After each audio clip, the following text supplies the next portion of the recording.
Hello students, I am Tapan sir, your physics teacher. बच्चों, हमने last lectures में effect of force के बारे में पढ़ा था कि क्या इफ़ेक्ट है फोर्स की। उसके बाद हमने मैथमेटिकल एक्सप्रेशन पढ़ा था। उसके बाद हमने relation between newton and dyne पढ़ा था बच्चों। और बाद में हमने दो न्यूमेरिकल्स भी किए थे बच्चों। आज हम लोग दो न्यूमेरिकल और करने वाले हैं ताकि आपको कॉम्पिटिटिव लेवल पर न्यूमेरिकल सॉल्व करने में कोई दिक्कत ना आए।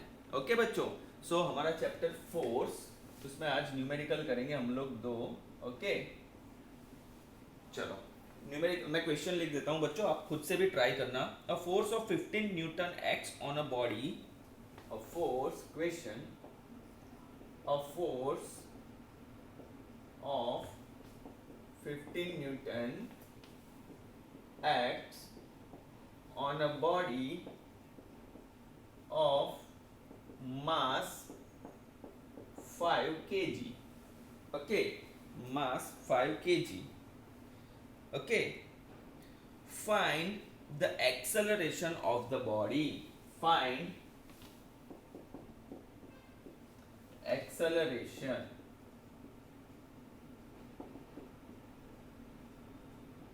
of a body.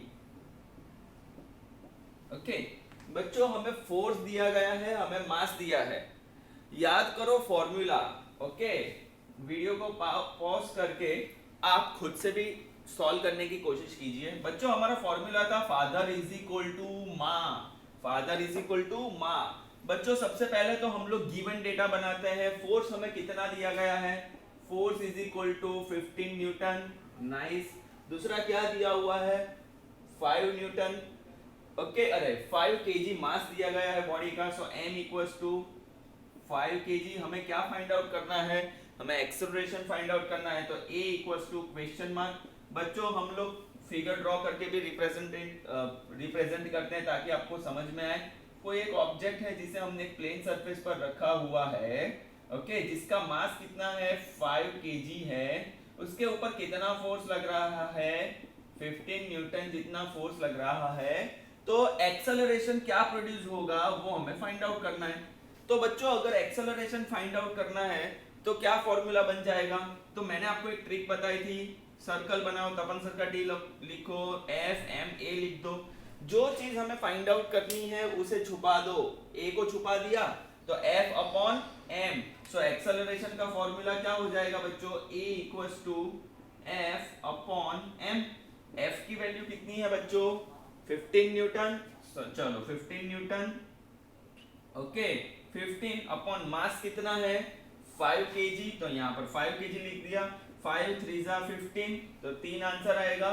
So a equals to 3। Acceleration का यूनिट मैंने आपको बताया था लास्ट लेक्चर्स में, metre per second square. So acceleration produce in this body is 3 metre per second square. बच्चों कॉपी कर लो। दूसरा एक क्वेश्चन भी करेंगे।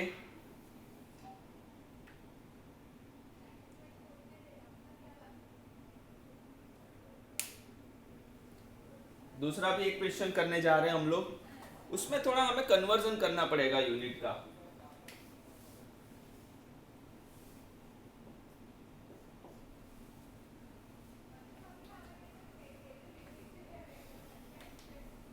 डन बच्चों?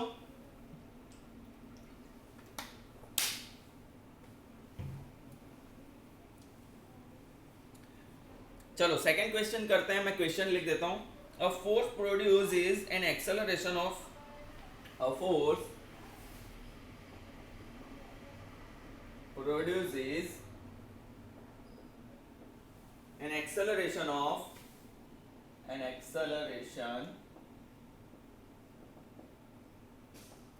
5 centimeter per second square।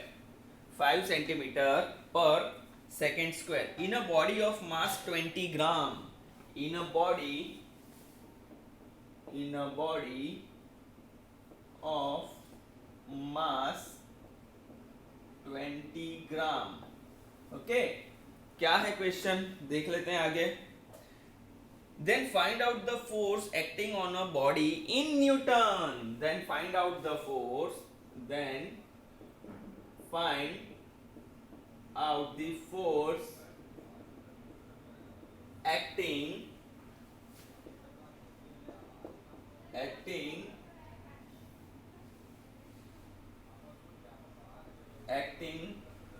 on that body in Newton.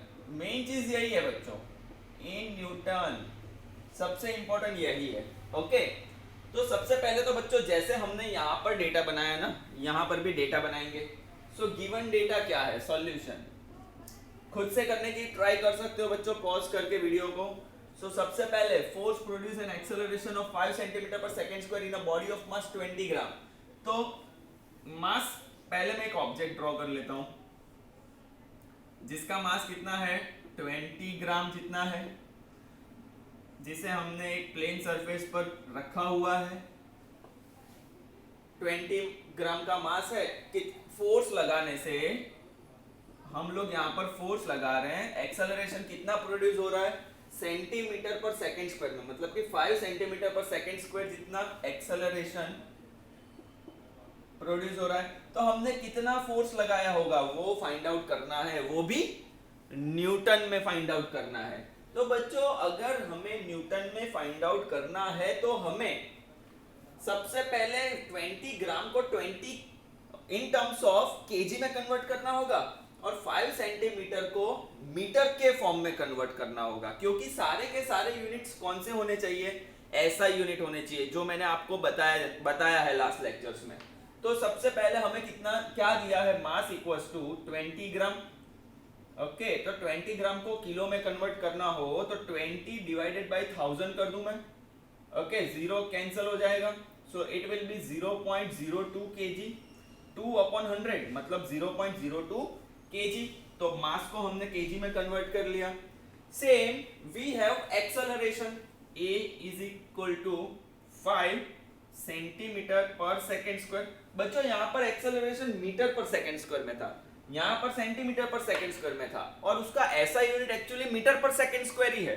तो हमें सेंटीमीटर को किस में कन्वर्ट करना होगा, मीटर में। तो सेंटीमीटर को अगर मीटर में कन्वर्ट करना है तो डिवाइडेड बाय 100 करना होगा, तो 5 divided by 100, so it will be, इसे मैं 0.05 लिख दूं, 0.05 मीटर पर सेकंड स्क्वायर, क्योंकि हमने अभी डिवाइड कर दिया है 100 से, तो ये सेंटीमीटर मीटर में कन्वर्ट हो जाएगा। इज इट क्लियर बच्चों? सो एक्सेलरेशन की वैल्यू है, m की वैल्यू है, दो ये केजी में है, ये मीटर पर सेकंड स्क्वायर में है। तो हमें फोर्स मिल जाएगा। फोर्स का फॉर्मूला क्या है, father is equal to mass की वैल्यू कितनी है बच्चों, 0.02 इंटू एक्सेलरेशन कितना है, 0.05। इसे हम ऐसे भी लिख सकते हैं 2 upon 100 into 5 upon 100। Okay, so क्या हो जाएगा, 5 two 10। Okay, so 10 upon 1 2 3 4 because 100 into 100 that is 10,000, 1 0 cancel हो जाएगा, सो 1 अपॉन 1000। इसे बच्चों हम 10 की पावर में भी लिख सकते हैं, कैसे, एक के पीछे कितने जीरो है, 3, तो हम इसे लिख सकते हैं 10⁻3। बट 1 अपॉन 10⁻3 है, तो अगर जब भी कोई टर्म 10 की पावर में डिनोमिनेटर में है, तो अगर उसे मुझे न्यूमरेटर में लिखना है ना, तो 10 की पावर 3 तो लिखना ही है, बट कैसा लिखना होगा, माइनस। Is it clear? अब मास किस में था, केजी में, केजी में कर दिया हमने कन्वर्ट। एक्सेलरेशन किस में था, मीटर पर सेकंड स्क्वायर में, सो केजी इनटू मीटर पर second square that is nothing but newton. Okay, so ये 10⁻³ क्या हो जाएगा बच्चों, आपका आंसर, वो भी न्यूटन में, 10⁻³ Newton, that is the answer. Okay, write down कर लो बच्चों, लिख लो, नोट डाउन कर लो।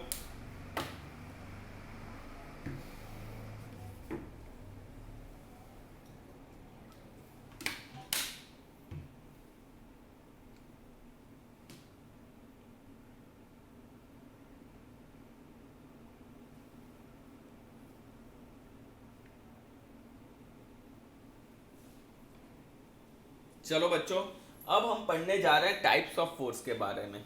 ओके, वो भी balanced force and unbalanced force. तो ये आपने लिख लिया होगा बच्चों।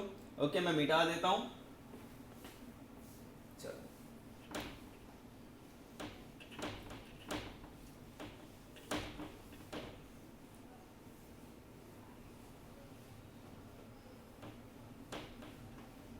बच्चों वैसे तो फोर्स के बहुत सारे टाइप होते हैं, वो मैं बाद में भी हम आपको बता दूंगा, बट सबसे पहले बेसिक हमें एक चीज पढ़नी है टाइप्स ऑफ फोर्स में, balanced force and unbalanced force. तो वो होता क्या है उसके बारे में ही डिस्कस करेंगे अभी हम लोग। बहुत ही इजी है, बस आपको रियल वर्ल्ड में जाना है और आपको वो चीज ऑब्जर्व करनी है, तो आपको समझ में आ जाएगा कि वो बैलेंस्ड फोर्स क्या होगा, अनबैलेंस्ड फोर्स क्या होगा, वो आपको तुरंत समझ में आ जाएगा। ओके और बच्चों ये जो आज हमने न्यूमेरिकल किया है ना, वो कॉम्पिटिटिव लेवल के हिसाब से इंपॉर्टेंट है, तो वो आपको ध्यान में रखना होगा। जिसमें सबसे इंपॉर्टेंट तो आपको वो यूनिट खास ध्यान रखना होगा, न्यूटन एंड डाइन का जो रिलेशन बताया था उसके बेस्ड पर जो न्यूमेरिकल आएंगे वो काफी इंपॉर्टेंट है। ओके तो बच्चों अब हम बात करेंगे balanced force and unbalanced force के बारे में। ओके सो बच्चों व्हाट इज बैलेंस्ड फोर्स, यहां पर पहले मैं लिख देता हूं टाइप्स ऑफ फोर्स। ओके वैसे तो बच्चों बहुत सारे टाइप के होते हैं, वो लेटर हम डिस्कस करेंगे ही, बट सबसे पहले मैं डिस्कस करूंगा balanced force and unbalanced force के बारे में। Balanced force and unbalanced force. Okay तो सबसे पहले बच्चों हम डिस्कस करेंगे बैलेंस्ड फोर्स के बारे में। ओके सो बैलेंस्ड फोर्स क्या है? Balanced force, okay, if number of force acting on a body, if number of forces acting on a body does not change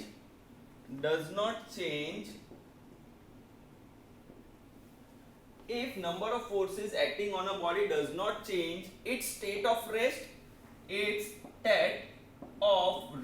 state of rest or uniform motion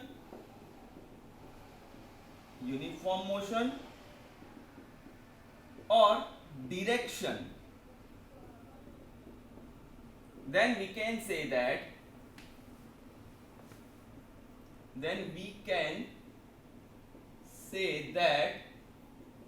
the force is balanced force. बच्चों मैं example दे रहा हूं आपको, पहले तीन चीजें हमें सबसे इजी पहले समझनी होगी, तीन चीजें, स्टेट ऑफ रेस्ट,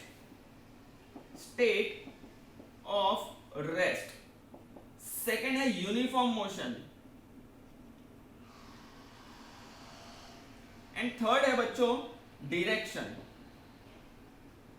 तो बच्चों मैंने इफेक्ट ऑफ फोर्स में यही तो सिखाया था आपको, रेस्ट को मोशन में कन्वर्ट करती है तो फोर्स लगाया है। अगर मोशन की यूनिफॉर्म मोशन से कोई ऑब्जेक्ट मूव कर रहा है, मतलब कांस्टेंट स्पीड से मूव कर रहा है, ओके, और अगर फोर्स लगाने से उसकी स्पीड इंक्रीज या डिक्रीज होती है तो भी फोर्स लगाया होगा, एंड डायरेक्शन चेंज होती है तो भी फोर्स लगाया होगा। तो बच्चों मैं यही तो कहना चाहता हूं आपको कि आपको बैलेंस्ड फोर्स कैसे समझना होगा। अगर हम किसी ऑब्जेक्ट पर एक या एक से ज्यादा फोर्स लगाते हैं, okay, if number of force acting on a body, अगर हम किसी ऑब्जेक्ट पर फोर्स लगा रहे हैं, okay, what ever the force is, okay, कोई भी मैग्नीट्यूड हो सकती है फोर्स की, अगर उस फोर्स की वजह से ऑब्जेक्ट अपनी पोजीशन को चेंज नहीं करता है, अगर नंबर ऑफ फोर्स अप्लाइड करने के बावजूद भी अगर ऑब्जेक्ट अपनी रेस्ट कंडीशन चेंज नहीं करता है, मतलब मूव नहीं होता है, सेकंड अपनी यूनिफॉर्म मोशन में भी चेंज नहीं आती है, उसकी यूनिफॉर्म मोशन में भी चेंज नहीं आता है, और थर्ड अगर उसकी डायरेक्शन भी चेंज नहीं हो रही है, इसका मतलब कि हमने कौन सा फोर्स लगाया होगा, बैलेंस्ड फोर्स। ये तीनों चीजें अगर नहीं हो रही है, ओके, इनमें चेंज नहीं आ रहा है, स्टेट ऑफ रेस्ट में भी चेंज नहीं आ रहा है, यूनिफॉर्म मोशन में भी चेंज नहीं आ रहा है, डायरेक्शन में भी चेंज नहीं आ रहा है, हमने फोर्स लगाया तो भी तो इसका मतलब हमने कौन सा फोर्स लगाया होगा बच्चों? बैलेंस्ड फोर्स लगाया होगा। कौन सा फोर्स लगाया होगा? Balanced force. तो हम एग्जांपल देख लेते हैं। A person holding a bag in hand. Okay, example, a person holding a briefcase in hand. मुझे बताओ, अगर किसी पर्सन ने अपने हाथ में ब्रीफकेस पकड़ के रखा है, मतलब उसने फोर्स तो लगा ही रखा है ना, ओके, होल्ड करके रखा है, तो क्या वो उसके हाथ में से गिर रहा है? जब तक नहीं गिर रहा है मतलब कि बैलेंस्ड फोर्स है। ओके, जब तक कि वो अपनी पोजीशन को चेंज नहीं कर रहा है नीचे की ओर, मतलब कि वो उसके ऊपर बैलेंस्ड फोर्स लग रहा है। Okay, second, a notebook on the bench, on the table. बच्चों सपोज करो कि किसी टेबल पर आपकी नोटबुक पड़ी है या कोई बुक पड़ी है, आप उसको फोर्स लगा रहे हो। चलो ये बुक है, सपोज करो ये बुक है, किसी सरफेस पर पड़ी हुई है, आपने यहां से फोर्स लगाया है, बट वो बुक मूव नहीं हो रही है। अपने यहां से भी फोर्स लगा दिया, बट वो बुक मूव नहीं हो रही है। इसका मतलब कौन सा फोर्स है? बैलेंस्ड फोर्स है। ओके, तो बैलेंस्ड फोर्स को अनबैलेंस्ड फोर्स में कन्वर्ट करने के लिए हम क्या कर सकते हैं? सफिशिएंट फोर्स लगाना होगा। ओके, तो बैलेंस्ड फोर्स समझ में आ गया। If number of force acting on a body does not change it's state of rest और यूनिफॉर्म मोशन और direction, then we can say that the force is balanced force। मतलब कि अगर कोई ऑब्जेक्ट बच्चों स्टेट ऑफ रेस्ट चेंज नहीं करता है फोर्स लगने की भी वजह से, और यूनिफॉर्म मोशन और डायरेक्शन ऑफ द मोशन वो भी चेंज नहीं होती है, तो हम कह सकते हैं कि ये कौन सा फोर्स है? बैलेंस्ड फोर्स है। सेकेंड फोर्स है बच्चों unbalanced force. Okay, second force है अनबैलेंस्ड फोर्स, वो भी एकदम इजी है। अनबैलेंस्ड फोर्स बच्चों इसका उल्टा, इसका totally opposite. If number of force acting on a body produces, if number of force acting on a body produces its state of rest or uniform motion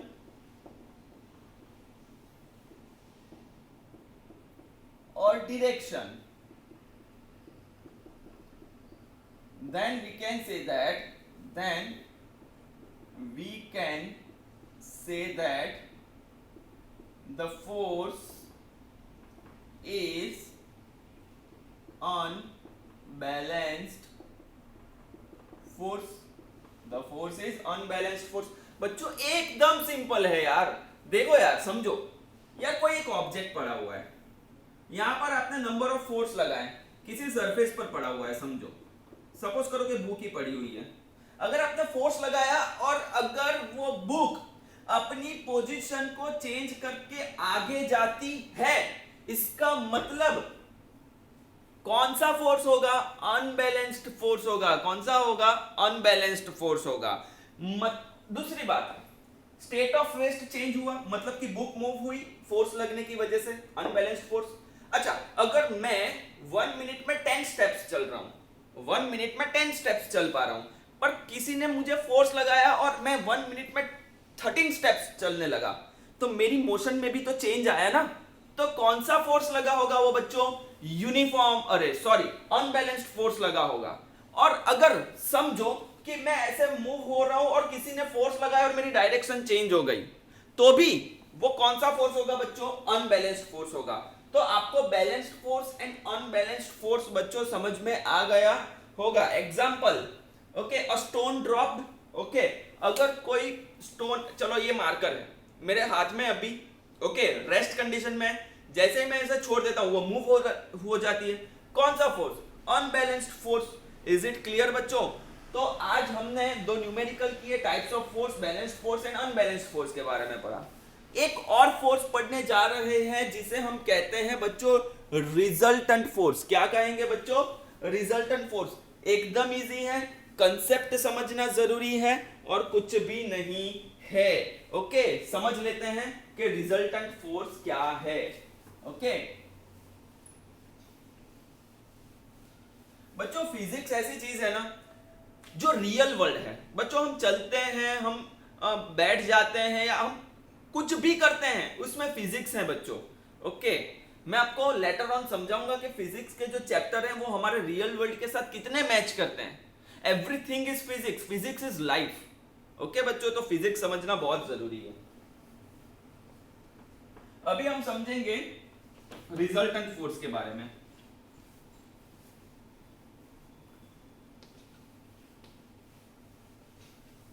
resultant force क्या होगा, बहुत ही easy है बच्चों। मैं आपको बता देता हूं सिंपल लैंग्वेज में रिजल्टेंट फोर्स क्या है।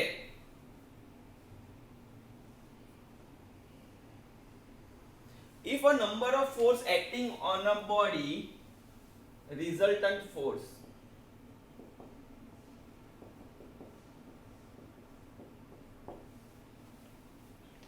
एक मिनट में पानी पी लेता हूं बच्चों।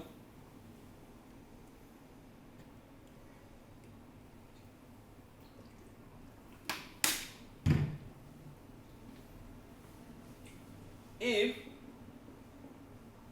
number of force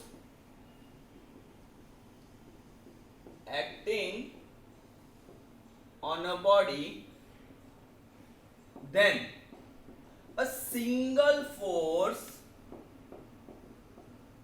that produce the same change in state of rest or uniform motion or direction is called resultant force. बच्चों, बहुत ही सिंपल है, ध्यान से पढ़ना। If number of force acting on a body, चलो बहुत सारे फोर्स किसी बॉडी पर लग रहे हैं, उसकी वजह से चेंज आया है, स्टेट ऑफ रेस्ट में चेंज आया है।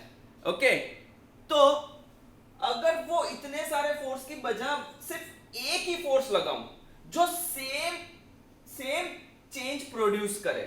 ओके, सिंपल मैं आपको एक बात बताता हूं।